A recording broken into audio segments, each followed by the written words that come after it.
Après une pause d'un mois, One Piece revient sur le devant de la scène de la façon la plus épique qui soit. Ryukugyu dévoile à nouveau et encore plus l'ampleur de ses pouvoirs face au Fourreau Rouge et à Yamato qui sont venus le combattre. Le nom du fruit du démon de l'amiral est révélé et pourrait véritablement cacher un secret divin, tout comme le Ito Itonomi modèle Nika de Luffy. Shanks le Roux fait enfin son apparition. Jamais il n'a été autant présent dans un chapitre depuis les événements de Marineford. Aujourd'hui, le voilà prêt à rentrer dans le combat pour le One Piece avec une étrange et funeste symbolique autour du saké. Pour finir, les incidents de la rêverie sont dévoilés et Sabo est accusé d'un crime impardonnable tout en devenant un symbole de la révolution. L'empereur des flammes a nourri les braises révolutionnaires et un brasier ardent s'empare du monde, annonçant le début de la fin du gouvernement. Qu'est-ce que tout cela signifie? Eh bien, découvrez-le dès maintenant dans la plus grosse review de ma chaîne. En termes de durée, oui, mais aussi en termes d'éléments apportés, d'analyse et de théorie.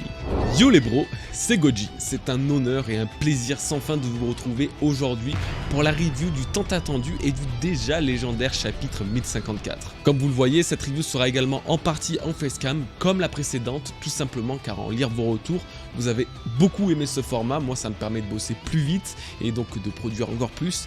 Alors, c'est tout bénef. Malgré tout, et après avoir regardé cette vidéo, dites-moi en commentaire si vous voulez qu'on continue ce format pendant quelques temps. Je suis très réceptif à vos avis et toujours en quête de qualité et d'évolution. Quoi qu'il arrive, des trucs vont changer sur la chaîne et en vraiment très bien, donc j'ai vraiment hâte de vous expliquer tout ça. Bref, ce chapitre marquant le retour de One Piece regorge d'informations que je vais tenter de vous décrypter, alors comme d'habitude, si cette vidéo vous plaît et pour le retour du roi, atomisez-moi ces likes, explosons tous les records. Abonnez-vous aussi car ce qui arrive est très lourd, n'oubliez pas que l'objectif est d'atteindre les 400 000 abonnés avant la fin de l'année et on ne pourra le faire que grâce à vous. Merci les bros, du fond du cœur et continuons notre route vers la saga finale de One Piece, vers le sommet du monde.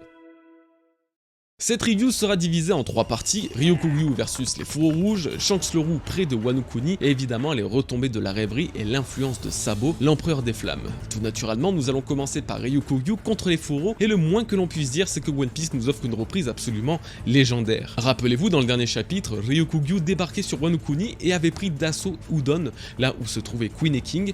En plus de les avoir fumés une deuxième fois, il nous a offert le privilège de dévoiler une partie des pouvoirs de son fruit du démon. Son objectif était très clair, capturer Nico Robin et prendre la tête de Luffy. C'est la raison pour laquelle il est parti en direction de la capitale des fleurs, là où se trouvaient ses deux objectifs. La suite se trouve alors aujourd'hui. Malheureusement, il ne pourra pas continuer son avancée très longtemps, puisqu'il se verra stoppé par les défenseurs de Wano Kuni, les Fourreaux Rouges, Momonosuke et Yamato. Leur but, protéger les Mugiwara de la menace de l'amiral et préserver la paix durement acquise sur Wano Kuni. Globalement, toute cette partie m'a vraiment fait kiffer, déjà car j'ai toujours un petit faible pour les personnages, bien que se sachant inférieurs à leur adversaire, qui tentent le tout pour protéger leur sauveur qui lui n'en ferait qu'une bouchée. Oui, Ryukugyu a beau être monstrueux, il ne pourra rien faire face aux Mugiwara et face à Luffy, mais ça on en parlera juste après. Donc clairement, voir les Fourreaux Rouges encore autant dévoués à combattre alors qu'ils n'ont pas arrêté de mettre leur vie en danger depuis des dizaines et des dizaines d'années, ça arrive toujours à m'avoir, je peux rien y faire. Sans omettre de mentionner Momonosuke qui se découvre un tout nouveau courage et n'hésite pas à tout mettre en œuvre pour protéger son pays, il est vraiment devenu un shogun dont serait fier son père. Bon, alors justement, parlons des choses les plus intéressantes de cette partie. Concernant Yamato et Momonosuke, sans grande surprise, ce dernier a tenté de reproduire le Borobresse de Kaido.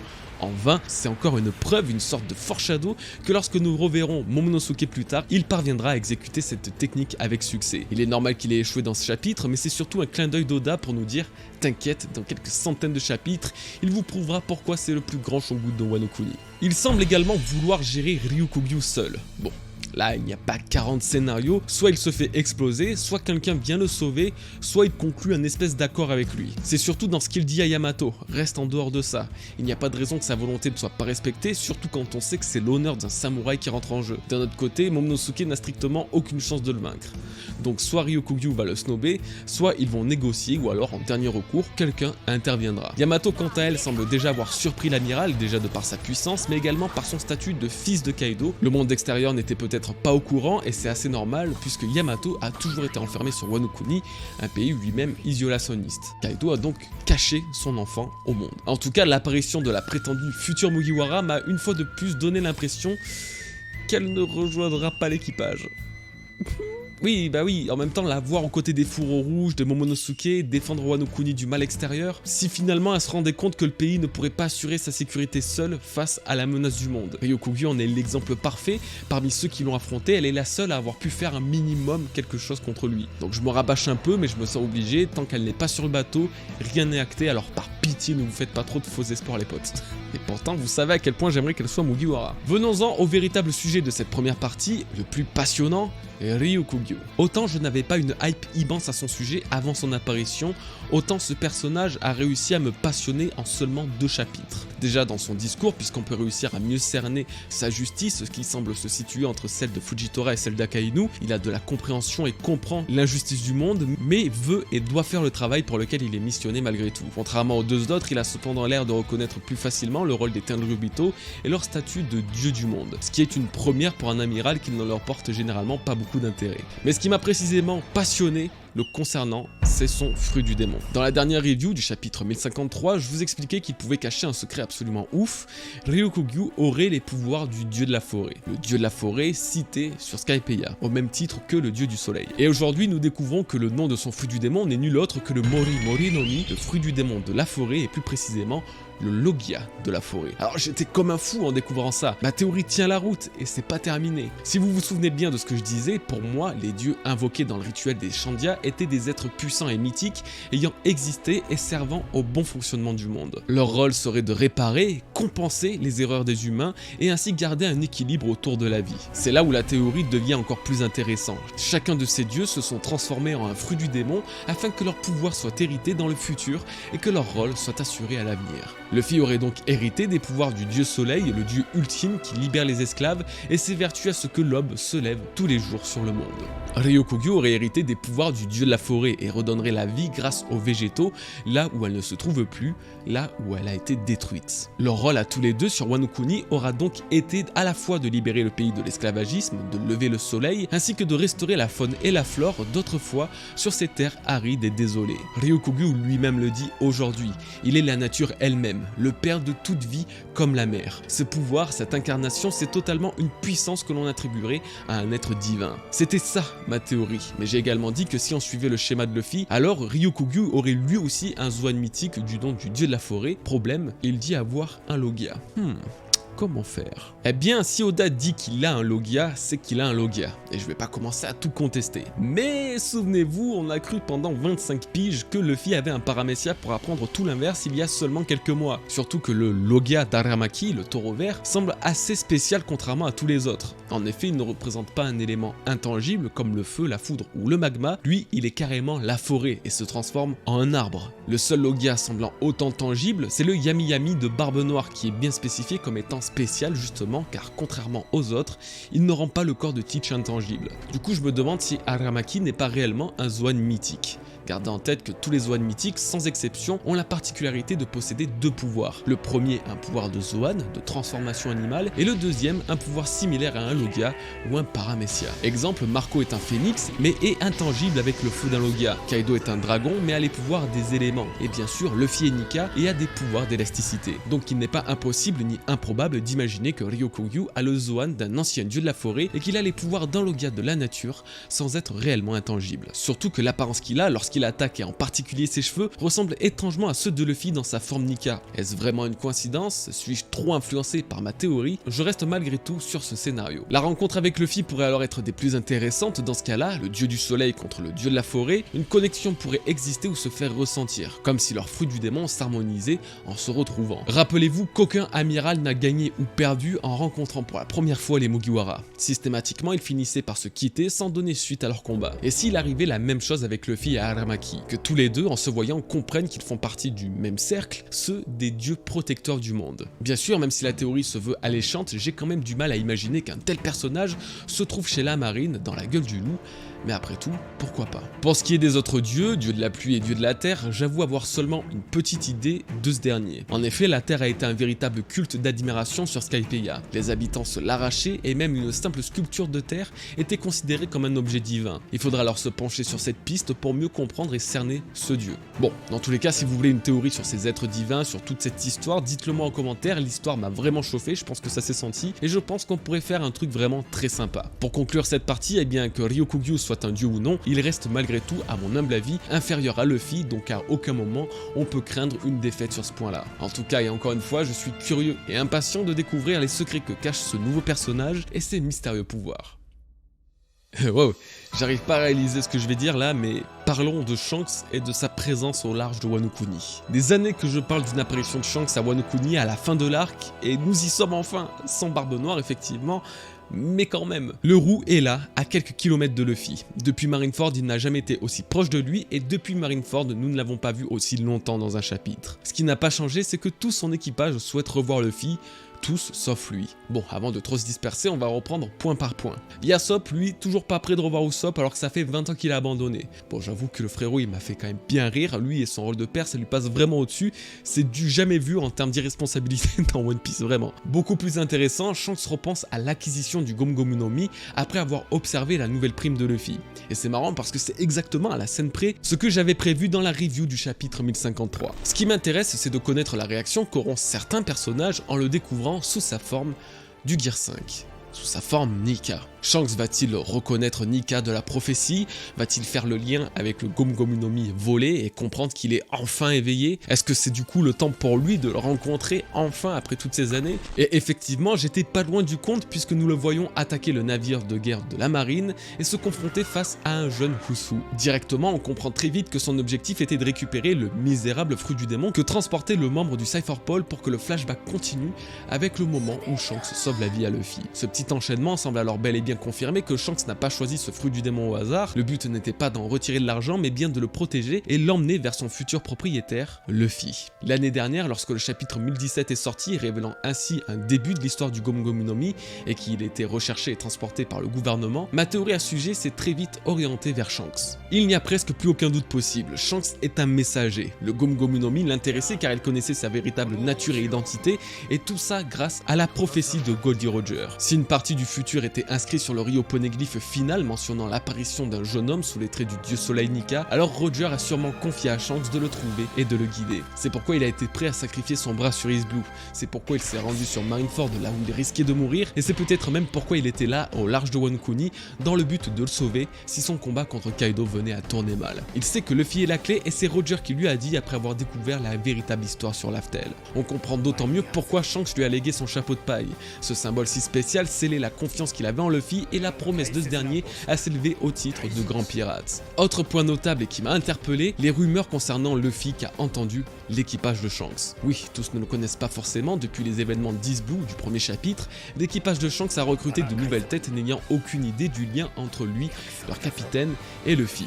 Plus encore, Luffy serait le sujet de plusieurs rumeurs concernant ses pouvoirs et apparence étant considéré comme un singe monstrueux inarrêtable. Alors vous le savez sûrement déjà, mais ce genre de détails, jamais je les laisse de côté. À mon sens, tout est potentiellement un foreshadowing et sans s'arrêter à toutes les déclarations du genre, beaucoup méritent d'être relevés. Cette réputation qu'a Luffy pourrait donc être une vérité future concernant sa nouvelle forme ou sa nouvelle puissance sous les traits d'un dieu singe immense et sauvage. Exactement comme sur Dressrosa lorsqu'en arrivant dans le Colisée Corrida, certains gladiateurs croyaient que Luffy était un géant. Ironiquement, à la fin de Wano Kuni, Luffy a eu une forme de géant face à Kaido avec son Gear 5. Donc il est totalement possible que ce soit une manière qu'a Oda d'introduire directement ou indirectement des morceaux du futur scénario. Pour finir, Shanks ne veut toujours pas voir Luffy et révèle à Ben Beckman qu'il est temps de rejoindre le combat pour le One Piece. Non mais Oda il abuse à peine aussi, le mec, il revient que je suis déjà épuisé de l'ampleur du chapitre qu'il a pondu. J'ai déjà envie d'aller me coucher. Shanks ne voudrait pas voir Luffy et préférerait s'occuper de Bartolomeo. Rappelons que dans la mini-aventure du chapitre 875, ce gros bouffon, on peut dire ce qui est, de Bartolomeo a attaqué l'un des territoires de Shanks en brûlant son drapeau pour le remplacer par celui de Luffy. Il n'est donc pas étonnant que Shanks ne veuille pas laisser passer ça, ne serait-ce que pour pour sa crédibilité vis-à-vis du reste du monde comme il a bien expliqué. Et du coup il pourrait totalement tordre en 6 ou en 12 ou en 18 Bartolomeo pour cette raison. Est-ce qu'il va réellement le faire? J'avoue ne pas savoir. On a presque l'impression que ce n'est qu'un prétexte pour ne pas voir encore Luffy. Mais si c'est le cas, pourquoi était-il alors si près de Wano Kuni? Était-ce pour le protéger au cas où ou pour autre chose? Non, parce que dans la chronologie de One Piece, l'incident de Bartolomeo sur son territoire, ça remonte à un minimum de 1 mois, peut-être même plus. Alors pourquoi déciderait-il d'agir maintenant alors qu'il est aux portes de Wano et de sa rencontre avec Luffy? Car si Shanks ne voit pas Luffy aujourd'hui, alors il ne le verra pas avant la toute fin du manga. J'entends par là que si on reprend le tout premier chapitre, c'est après avoir dit qu'il voulait devenir le roi des pirates et surpasser l'équipage de Shanks que Luffy a reçu son chapeau de paille. C'est également à ce moment-là que Shanks, en lui léguant son chapeau, attendait de Luffy qu'il soit un grand pirate avant de le récupérer. Donc Shanks et Luffy ne pourront se retrouver qu'une fois que ce dernier sera roi des pirates, expliquant ainsi le nouveau refus de le rencontrer sur Wano Kuni. Ce qui est intéressant à noter, c'est que Luffy est devenu, d'après l'équipage de Shanks, un grand pirate. Et ce titre est très loin d'être anodin, il n'a été donné qu'aux empereurs et à Goldie Roger en personne. Ce n'est cependant peut-être pas encore suffisant et seul le titre de roi des pirates ne pourra signer la rencontre finale entre ces deux hommes. Mais pour que Luffy devienne roi des pirates, il doit obtenir le One Piece et ainsi combattre ceux qui le recherchent. Or, Shanks a déclaré dans ce chapitre qu'il était temps pour eux de rejoindre le combat, eh bien pour le One Piece. Ok, attendez, calmons-nous, tranquille, y a pas de problème. Mais il veut faire quoi le frérot du coup? Il y a deux façons d'appréhender cette déclaration. Forcément, beaucoup ont dû y penser, Shanks veut s'emparer du One Piece à la place de Luffy. On en vient à titiller du bout des doigts la très connue et ancienne théorie du Shanks Mastermind. Ou alors plus simplement, combattre pour le One Piece en dégageant la route à Luffy. Commençons par celle-ci, parce que je veux vraiment pas accepter celle que je vous ai citée juste avant. Shanks a quasiment dédié sa vie à honorer la mémoire et la volonté de son capitaine Roger. Lui-même l'a dit, ils sont arrivés trop tôt, quelqu'un viendra dans le futur capable d'accomplir ce qu'ils n'ont pu faire. Roger allait mourir, mais une personne pouvait veiller à ce que cette prophétie se réalise, Shanks. C'est le devoir qu'il lui a confié. On en parlait encore à l'instant, mais tout ce qu'il a fait pour préparer le retour de Joy Boy et Nika à travers un certain Luffy, car seul lui pourrait accomplir l'impossible. Cependant, Shanks aurait conscience que tout n'est pas entièrement fini, même après le réveil de Nika, d'où la phrase « Rejoignons le combat pour le One Piece ». Car sans partir à la course au trésor, Shanks et son équipage libéreraient la voie à Luffy. Il n'a jamais dit vouloir le One Piece, et ça serait normal s'il veut que ce soit Luffy qui le découvre. À mon sens, ces mots à Beckman décrivaient surtout son implication à contrer les ennemis de Luffy, notamment un certain pirate, Barbe Noire. On le voyait encore récemment dans les databooks Road to Laftel, mais Barbe Noire et Shanks sont terriblement liés. L'un ne va pas sans l'autre, au point que lorsque l'un apparaît sur une cover de tome, l'autre y est systématiquement présenté. Donc oui, cette scène signe, je pense, à la détermination qu'a Shanks à faire barrage sur Barbe Noire, plus qu'à réellement obtenir le One Piece, car seul lui est une véritable menace. D'ailleurs, Barbe Noire pourrait apparaître dès le chapitre 1055, et j'en ai la preuve. Comme on le disait à l'instant, chaque fois que l'un est sur la cover d'un tome, l'autre y est également. Les chapitres que nous lisons actuellement, les 1053, 1054 et 1055, devraient théoriquement se trouver dans le tome 104 de One Piece. Il y a en général 9 chapitres par tome. Le tome 103 qui va sortir au Japon, qui reprendra dès le chapitre 1036, pourrait ainsi s'étendre jusqu'au chapitre 1045. Ensuite, le tome 104 irait alors du chapitre 1046 au 1055. Étant donné que Shanks est apparu dans le chapitre 1054, il y a de très grandes chances qu'il soit mis en avant sur la cover du tome 104. Et si c'est le cas, Barbe Noire devra lui aussi y être. Alors pour que Barbe Noire apparaisse encore une fois dans le même tome que Shanks et sur la même couverture, comme depuis toujours, cela signifie qu'il est très probable que Barbe Noire apparaisse au prochain chapitre, le 1055, celui qui clôturera le tome 104. Nous verrons la semaine prochaine si cette petite théorie se confirme, mais en tout cas si c'est le cas, eh bien pensez à moi. Alors voilà, cette scène entre Beckman et le Roux signerait surtout l'entrée en action de Shanks et le premier combat qu'il va mener pour sauver son jeune protégé. Sauf si tout ça c'est de la poudre aux yeux et que Shanks soit THE Mastermind. Bon alors, petite pause. Cette théorie est l'une des plus réputées concernant Shanks. Je la connais depuis 2015, depuis l'année où je me suis lancé dans les théories One Piece, et même si je n'y crois pas et que je ne veux pas y croire, eh ben je dois vraiment avouer qu'elle est vraiment intrigante. Imaginez le scénario de fou, le mentor qui protège et dédie sa vie à un jeune homme qui a la capacité de devenir roi des pirates pour finalement lui mettre une grosse balayette bien empereur, bien acquis des rois, ça serait absolument fou. En tout cas, c'est typiquement le genre de révélation qui retournerait n'importe qui, n'importe quel lecteur, on peut pas dire le contraire. Et je comprendrais que les partisans de cette théorie, oui vous êtes pas beaucoup mais je sais que vous existez, voient un véritable salut dans ce chapitre avec les paroles de Shanks. Il voudrait enfin combattre pour récupérer le One Piece, profitant de Luffy et montrer son véritable visage. Et je le dirai jamais assez, mais ça reste une possibilité, oui. Je ne suis suis pas Eiichiro Oda pour dire que ça c'est impossible. Cependant, je peux expliquer brièvement pourquoi je n'y crois pas. Déjà, tout l'équipage de Shanks kiffe Luffy, ne serait-ce que Ben Beckman et Lucky Roux. Ils sont beaucoup liés à ce gosse et Lucky Roux voulait même le revoir des Marineford. Ensuite, Yasopp est chez le Roux, quand son fils Usopp est chez Luffy. Alors sauf si Shanks a caché ses manigances à tout son équipage depuis plus de 24 piges, je ne vois pas ce dit équipage retourner leur veste et vouloir la tête de leur ancien protégé. Pareil pour l'équipage de Roger, ce dernier et Riley auraient alors vu totalement faux à propos de Shanks, lui qu'ils ont recueilli et élevé depuis sa plus jeune enfance. Ça commence à faire un sacré gros palmarès de gens pris en traite pour Shanks là, hein. Il rivaliserait de très loin avec Kanjuro. Mais pour finir, c'est surtout le chapitre 590 qui est le plus important pour contrer cette théorie. Nous sommes dans les pensées de Shanks, après qu'il ait enterré Ace et Barbe Blanche, et il laisse paraître une personnalité absolument similaire à celle qu'il nous montre et qu'il montre aux autres. Il s'inquiète pour Luffy, lui adresse son courage, le rassure, et ce, même sans qu'il puisse l'entendre, et que personne d'autre puisse l'entendre. C'est pourquoi je pense que la théorie du Mastermind, bien qu'elle me soit tout de suite revenue en tête en voyant ce chapitre, ne me convainc pas encore assez. L'avenir nous dira quel choix a pris Oda concernant ce personnage. Bon, c'est la première fois que je fais une telle chose, mais je n'ai pas le choix. À l'heure où j'écrivais ma review, je n'avais pas encore accès aux chapitres en japonais. C'était qu'une fois que je les ai vus et que je les ai fait traduire à Shump, un des membres de notre staff Discord comprenant le japonais, que je me suis rendu compte que la théorie de Shanks Mastermind ne s'est en réalité jamais mieux portée qu'aujourd'hui. Shanks exprime précisément son souhait de récupérer le One Piece. Pas seulement, Oda a utilisé un kanji très spécial, le kanji de dérober. Il ne cherche pas seulement à rentrer dans le combat pour le One Piece, mais bien de le prendre de force, l'arracher, le déposséder, l'usurper. Si Oda a véritablement caché les intentions de Shanks en utilisant ce kanji, alors nous pouvons simplement conclure qu'il souhaite prendre le One Piece à Luffy. Une fois qu'il aura mis la main dessus, il chercherait à lui dérober car seul lui peut l'obtenir. Alors je le redis, je ne veux pas de cette théorie, je la veux pas dans l'histoire, je ne veux pas qu'elle se réalise et je veux surtout continuer à me voiler la face longtemps. Mais ce point de vue là, ces paroles tenues par Shanks, c'est très difficile de ne pas les prendre en considération. En partant de ce principe, je me dis que le film One Piece Red, qui sort dans 2 semaines, n'est absolument pas un hasard, et Oda a préparé une révélation spéciale sur Shanks et son éventuel rôle de Mastermind. Imaginez que l'on pourrait apprendre qu'il a renié Uta, sa présumée fille, parce qu'il a compris qu'elle ne pouvait pas être Nika et ainsi qu'elle ne pouvait pas lui servir à dérober le One Piece qu'il convoite tant. Bref, c'est un tout nouveau champ de réflexion qui s'ouvre à nous. Alors on en parlera peut-être dans une autre vidéo, peut-être pas, mais une chose est sûre, il s'agirait du plus grand plot twist que One Piece ne nous ait jamais offert en 25 ans d'existence. La review pourra reprendre là où elle en était, merci à vous et bonne continuation.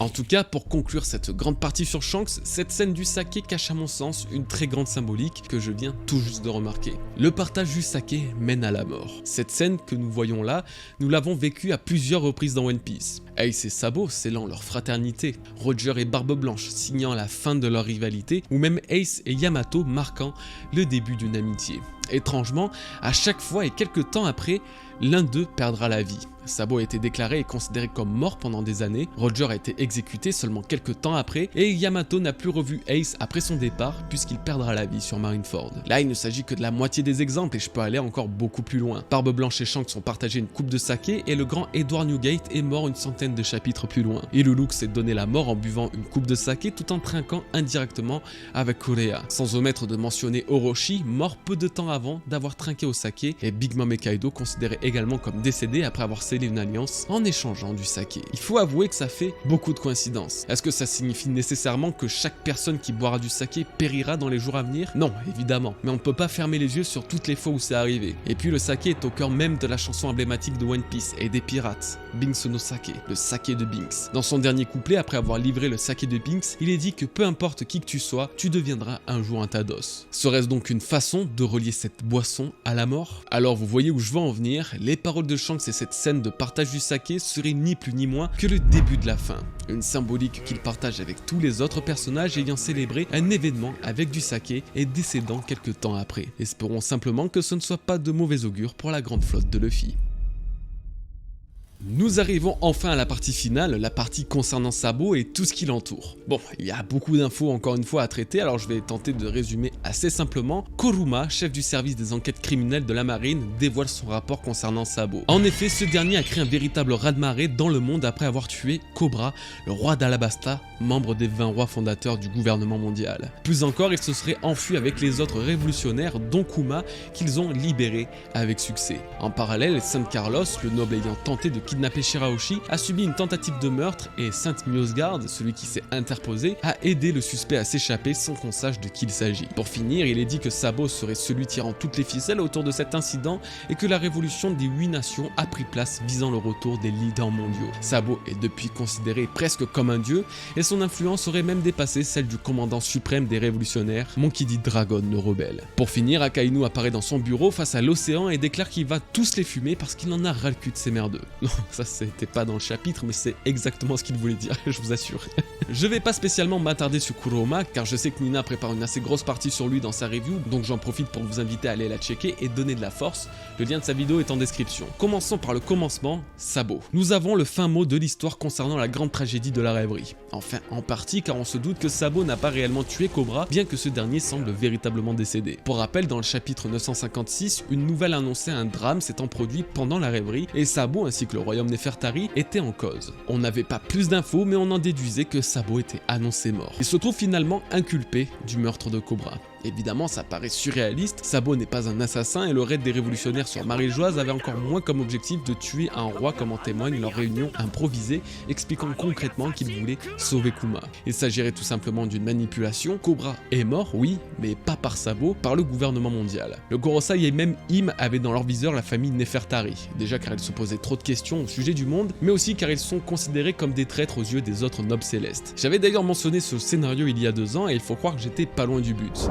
Personnellement, j'imagine plus un titre comme genre le révolutionnaire Sabo a attaqué la rêverie, ayant tué quelqu'un durant son assaut pour finir par mourir de la main d'un amiral et ou du Cypher Paul. Et du coup, cela pourrait être Vivi par exemple ou son père Cobra. Vu que Im voulait peut-être se débarrasser d'eux, le gouvernement aurait fait d'une pierre deux coups en inculpant et diabolisant les révolutionnaires. Du coup, ça serait un énorme coup de manipulation médiatique. Remettre cette faute sur les révolutionnaires aurait donc pu participer à diaboliser leur organisation. L'idée était donc plutôt bonne, sauf que le résultat n'est en rien avantageux pour le gouvernement. Du coup, est-ce vraiment un plan du gouvernement qui a mal tourné ou un plan de Sabo qui a bien tourné? Parce que si le gouvernement, en voulant réduire l'impact des révolutionnaires, n'a fait qu'attiser la braise de la révolution, ça serait quand même terrible, hein, on va pas se le cacher. Oui, tu me diras qu'ils l'ont déjà fait avec Luffy en voulant le tuer et en éveillant Nika, mais là quand même, 2 fois de suite.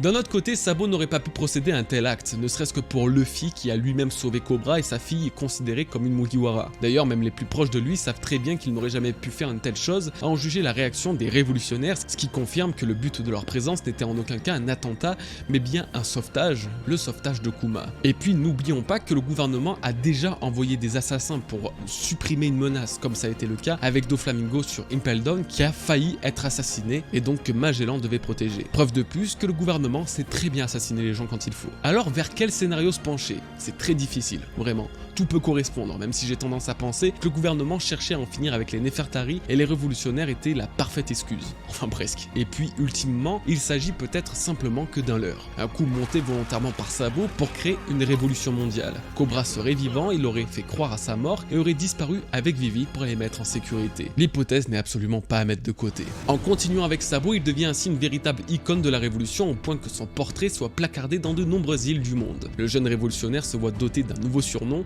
très stylé d'ailleurs, l'empereur des flammes. Outre la très grande référence à Che Guevara, le plus connu des révolutionnaires cubains et dont les valeurs se retrouvent justement chez les révolutionnaires de One Piece, le titre donné à Sabo n'est absolument pas anodin et nous ramène à la technique finale qu'Ace a utilisée face à Barbe Noire. Luffy est devenu Yonko, Sabo a gagné en popularité devenant l'équivalent d'un empereur mais pour les civils, il faut croire qu'Oda met en place l'impact de la future génération, celle qui sera à l'origine de la toute nouvelle ère du monde. Quand Dragon ne sera plus, Sabo prendra les rênes des révolutionnaires. Luffy sera le pirate le plus connu, Kobe sera le marine qui instaurera le nouvel ordre des amiraux. L'ironie, c'est qu'en se rapprochant de la fin de cette histoire, on se rapproche également d'un nouveau cycle, d'un nouveau début. Par-dessus tout, cet événement amorce la fin du gouvernement mondial et de leur tyrannie. Un point de non-retour a été atteint dans ce chapitre. Pour l'instant, je n'ai rien à dire de plus concernant Sabo et son influence, bien que ce soit assez inattendu. Autre chose m'interpelle vraiment, où se trouve Vivi. Il est révélé dans ce chapitre qu'elle a disparu au même moment où son père fut assassiné. Mon idée là-dessus, tout en partant du principe que Sabo n'est pas le véritable tueur, c'est qu'ils ont profité du chaos général pour s'enfuir, les révolutionnaires Vivi et Kuma fraîchement libérés. N'oublions pas également Jewelry Bonnie qui était apparemment très liée à ce dernier,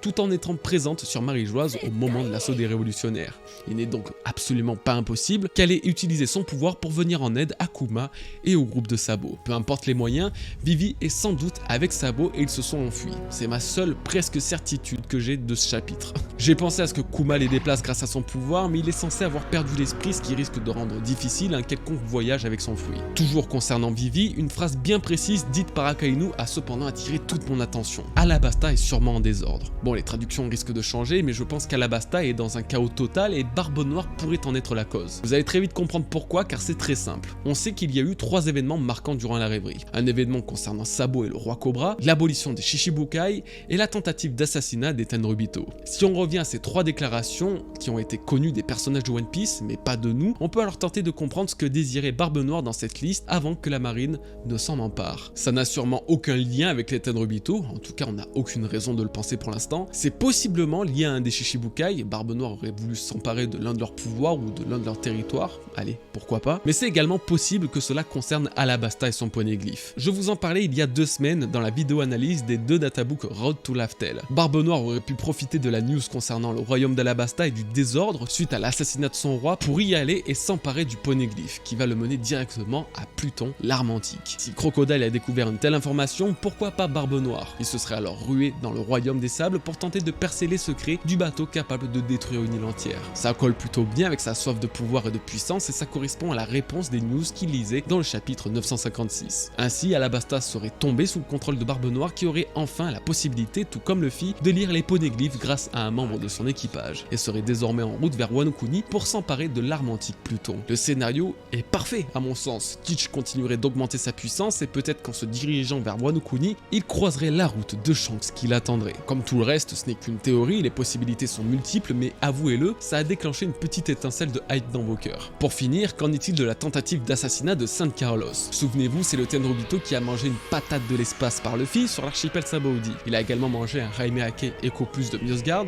lorsqu'il tentait de capturer Shirahoshi. Aujourd'hui, on apprend que quelqu'un a tenté de le tuer. Qui est-ce? Pourquoi? Et comment il a fait pour ne pas réussir? Non, parce que quitte à tuer quelqu'un dans One Piece, autant que ce soit Carlos.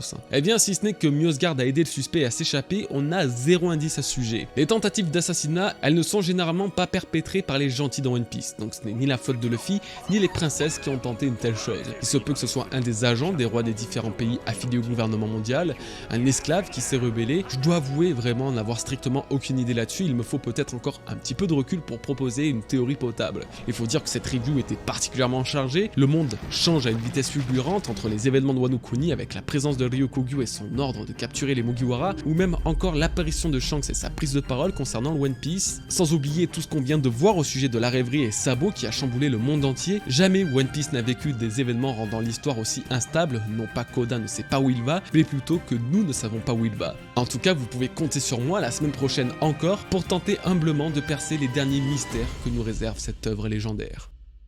Nous arrivons à la fin de cette review, merci de l'avoir regardé, n'oubliez pas le like si vous êtes arrivé jusqu'ici, un like est égal une patate de forêt à un Tenryubito. Ça a été un plaisir de reprendre cette aventure avec vous, alors portez-vous bien, prenez soin de vous et à bientôt les bros pour de nouvelles vidéos. Peace!